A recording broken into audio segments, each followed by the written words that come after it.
Steph. Welcome back to East Coast Angels. So this week we're talking about some really important topics because the theme is awareness, and tonight I wanted to bring light upon talking about learning differences and basically any learning disability that kind of makes it a little bit harder for you to pay attention and understand certain things. I myself do have a learning disability. I just think that we don't talk about it enough, and the car just passed, so it was kind of loud, but I just want to talk to you guys about my experience with my learning disability and how it's really not that difficult to manage during college, and there's so many ways. So I have ADD with a little bit of kinesthetic and auditory problems, so I'm a visual learner, and I have a lot of trouble with that too. So I basically have to do a lot of different things with my learning to make sure that I'm able to understand and comprehend information the best way possible. So I know you hear like learning disability, I mean, those words never sound great together, but as long as we use the right language and we use the right formula to talk about how we feel and express our emotions, it'll be so much better. So I call it a learning difference. So learning difference for me is just something that makes you learn differently. I mean, a disability is such a harsh word and it makes things sound so much worse than they actually are. And the word difference is just a different way of doing the same thing that everyone else does.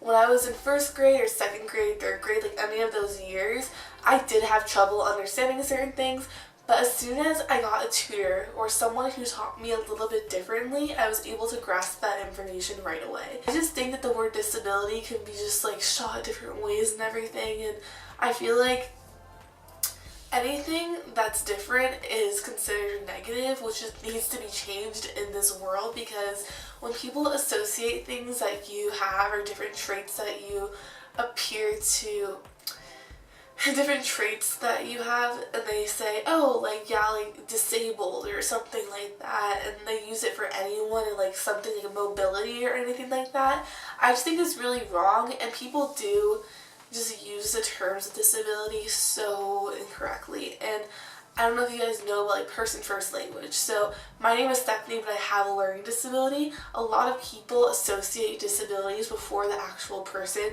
who has it, and I don't know how to explain this more than just like news articles basically portraying people in these horrible lights due to like something that makes them a little bit different. And it just really annoys me that people find the need to take something different about someone and turn it into a negative connotation of them. And having a learning difference makes me want to work even harder. And I think it's just good to be aware of what you have and how you can make the best out of that situation.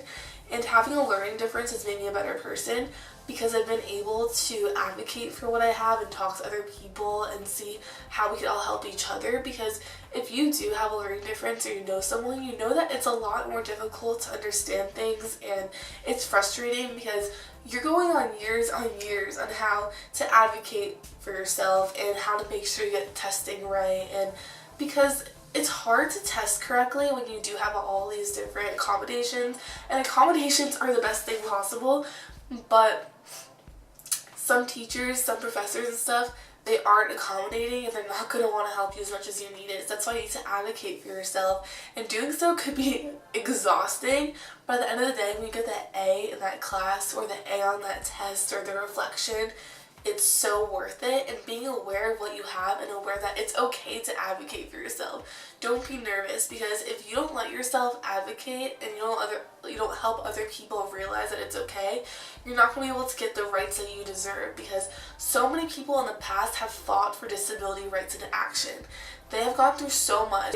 There is a situation that happened, and these people who had mobility and other types of disabilities had to literally sit in a house. Like, they had to like do a sit-in basically. The hospital, okay? They didn't run the water, they didn't do anything to allow them to have any freedom within that area, and they basically tortured them so that they would leave and not do the sit-in anymore. But they were fighting for the rights of so many people like you or me or anyone else who has any type of difference or anything that sets them apart from the normal person. These people of the past have fought so much to make sure that we have the rights that we have today, and it's so important that we respect those values and we build upon them the best we can, because without that, I just don't even know like what I would do without those rights, because those make us so much more aware of who we could be and who we aspire to be like. It's amazing that we're able to have these amazing Oh, I'm sorry, my nose is really stuffy. But it's just so great that we are in this generation now that is so powerful, and we're using our words and our conversations and our platforms to help other people be the best versions of themselves and advocate for themselves. If you guys take anything away from this video, just make sure that you're advocating for your rights, no matter if you have a learning difference, a disability, mobility, anything in your life. Even if it's just something that someone tells you you can't do what you can to make that person understand there's so many ways that you could do the most. You could be anything you want basically in this world, and you can't let anything stop you, because there's just so many people that came before us that fought for those rights, and if we stop now, then what are we going to do in the future, you know? So I just think this specific thing is just so amazing that we've been able to come so far within the disability world and advocating for ourselves and progressing with getting more rights and more conversation about disabilities. And I just think it's so important that we keep talking about this and we make sure that everyone knows how we can progress and how everyone can learn. No matter what you're doing, how you are, what classroom you're in, if you're in a class of 5 or 40, you can still learn just like anyone else can, but differently. You can learn different. That's just the way it is. And yeah, that's my little rant and babble about disability rights and just kind of about learning differently. And it's okay, because I'm doing really well, and I'm sure everyone else who has similar barriers as me is doing great too. There's so many amazing, remarkable people in this world who are doing so well due to these things, and we're all progressing. And I think the more that we educate others, the more that we can progress as a generation. So I hope you guys enjoyed this video. Please give it a thumbs up and subscribe to ECA for more videos every day. And that's really cool because some days you'll even get 2. So keep your notifications on, subscribe, and yeah, bye.